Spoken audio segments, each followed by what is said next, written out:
Okay. One question. Okay, both questions are pretty much attached. That's Okay. why I'm combining both the question. First question is regarding dual identity, as we talked about identity. But we carry two identities with us. Maybe when I'm working with my colleagues at my office, I carry a different identity. While I'm working, when I'm going out with my family or with my friends, then I'm carrying a different identity. And is it something related to our education system? It's the point where I'm coming to my second question. Because there is some concept like corporate masking and other thing, which our nowadays higher education system is teaching us. So how to maintain a single identity and apply both the same identity at both the place? Okay. That's a brilliant question, by the way. And it's a really, really good question. Okay. Now let me just tell you, I've got this program called Call of Destiny.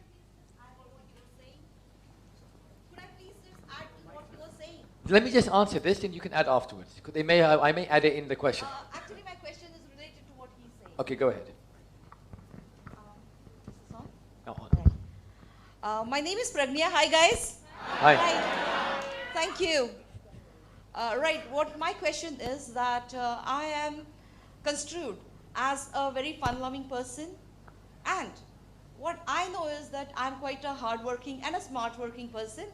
However, what happens is when people perceive me, they don't look at the hard-working or the smart-working side of me. How do you know that? Evidence? That's because it shows in their language, it shows in their behavior. But how do you know their behavior means that? Because that's what they tell. What did they say? The thing is that they wouldn't know me that, they wouldn't say that you have done a great job. Rather, they would say, she is a very nice person, very fun-loving person, and good person to be around with. Okay, so what's your question? My question is, so for me to be perceived as a serious, hard-working and smart-working person, am I supposed to change my identity? Why do you want to be perceived as a serious, hard-working person? Because, I could say that in corporates, that is something that would really give you good appraisals and promotions. And where's the proof of that? So you're telling me that everybody around the world who is serious and career-minded is serious, hard-working? No, I'm not saying that. I'm saying the other people perceive like that. So am I supposed to change how my would you character? know how other people perceive? Because like certain things have happened, wherein... The question is, how do you know how others perceive? For example, the only way I can know how you perceive is to physically get inside your body, put my head inside your head, take your brain, put it in, and now see what you project. Right. So therefore, if I'm trying to read your perception, it can only be what I call a mind read. I'm guessing what you think. I will never know what you think. How do I know what you think is based upon your result? Yes, and the results that I get are mostly negative. Okay. The results, because what happens is, because I'm perceived in that way, I do not get the desired or the deserved promotions or the deserved appraisal, because of which. And when I ask someone or my boss as to why I have not received what I deserve, this is the answer that I get. Right. Carry on. Carry on. Is anyone? That's it.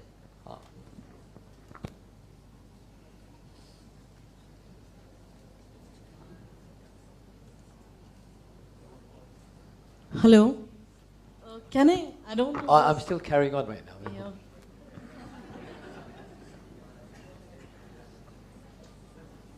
I'm not perceived properly. People at work, they don't give me promotions.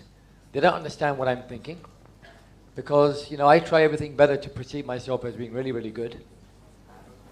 Because everybody around me is the cause of my not understanding me. Where the problem lies, where? The root. See, the fact that people are going around trying to get people to perceive them correctly is what you're telling me is that I must see the world through your eyes. Why should I do that for? It's my world. How dare you? You're telling me you must do as I see. Why should I do that? How can I do that? We tell children to grow up and become somebody. And then we tell them that they must not do this and they must not do this. I believe in discipline, for sure. But my point to you is, when you're blaming the environment all the time, it's him, it's her, my boss, they don't understand me, they take me differently, I'm perceived to be different, I'm perceived to be different, I'm perceived to be different. That is the issue you need to deal with. Because what you're telling me is, I perceive that people perceive this about me. I perceive that people perceive this about me. So therefore, it's your perception of who you are. Because you will only see in others what others think about you, what is missing in you. If you tell me that people don't trust me, you don't believe you are trustworthy. If you don't believe that people see you as a serious person, you're probably not a serious person. You're probably a happy person. Which means that what you're telling me, when you say, I don't like this person doesn't like me because I'm like this, what you're telling me is what you don't like about yourself. So you can never get anyone to see your perception. Here's a quick example. I'm a coach. I'm a performance coach. That's what I am. A peak performance coach. Could I go and coach my brother? Could I? No. I could. Would it work? No. Never. Why? My identity in his eyes is that of a younger brother. So therefore, is he going to listen to me? Yeah. He'll listen to me, but can I sit down and say, right, this is what you got to do, and this is what you got to do? He'll say, shut up. What do you know? Can I coach my sister? No. Rule number one as a trainer or a coach, never coach your family or friends. Never. Because they don't listen to you. It's a fact. So my point to you is ultimately, it's all about your perception of other people's perception, which by itself is an illusion. It's just like a hallucination. How do I know what she's thinking? She could be sitting there looking at me and say, Arfeen, I hate you for bringing me on stage. Or she could say, Arfeen, thank you very much. Now, what if she was at that moment thinking of a thought and she just looked at me like this? Now I'm thinking, oh, she doesn't like the fact that I got on stage. Is that true? No. She could be thinking about, oh my God, later on I've got to do this. Which means that all day long we people are just looking for signs. Perfectly said. We're looking for signs. Have you read the book The Alchemist? Yes. What a great book. What does it say? You should look for the signs. And the signs are, when you're feeling down, what does that mean? Does that mean that somebody is making you feel bad? No. It means that the body is telling you, sort your head out. Change your state. All I have maintained over the last few hours here is I've been in state. I could come here and say, ladies and gentlemen, for the next 10 hours, I'm going to really get you guys to understand identity. It's going to be a lot of fun. And we may do a glass walk, if I can be bothered. But you're really going to have transformation today. And you're saying, no wonder the event's free. You could, right? Or I have to come here in the back of my mind and say, Arfeen, you got to be in state. These people have to know that you mean what you mean. And you say what you mean, because it's so important. I don't have a script. I have some notes on my table to remind me in case I have a complete blanket like I had earlier on. But the point is that I have to be in state for you to do that. Therefore, if you want to create a perception, your perception is your identity. And you have to believe it. It's that simple. Your answer to your question, sir, how do you manage two identities? Let me let you into a secret. You have hundreds of identities. You don't have two. So for example, in my Call of Destiny seminar, which I've been talking about, this is what I do. I help you create, if you're married, for example, a husband or a wife identity.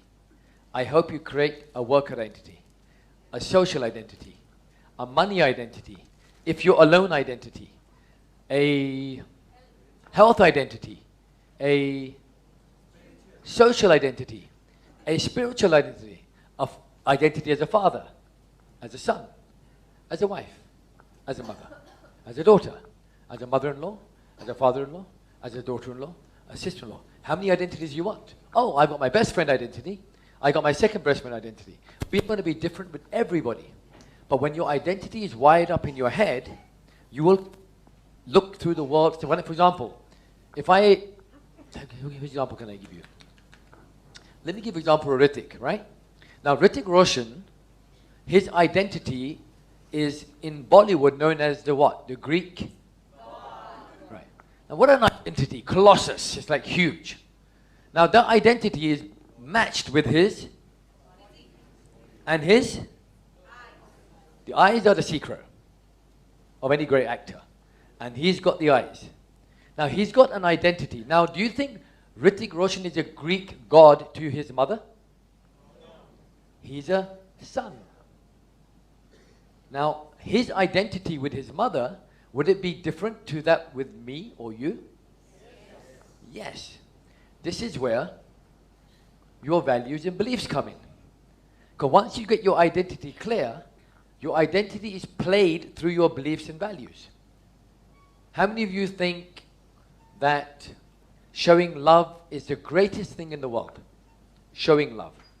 How many of you think money is more important than love? It's okay if you do, whatever. A few of you. How many of you feel that when you're married, you should focus more on your career than your family, because if you don't make enough money, your family cannot survive? Now, these are your values. Now, somebody who believes family is more important than work is married to someone who believes work is more important than family. Are they going to have a great life? Hell on earth.